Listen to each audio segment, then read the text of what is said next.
মানুষকে অনেক অবহেলা করা হচ্ছে না।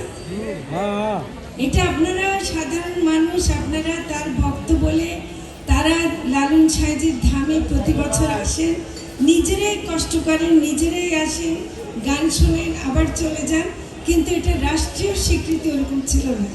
শুধু এখানে জেলা প্রশাসক মহোদয় ওরা চেষ্টা করতে দলীয়করণ করা হয়েছিল লালনকে।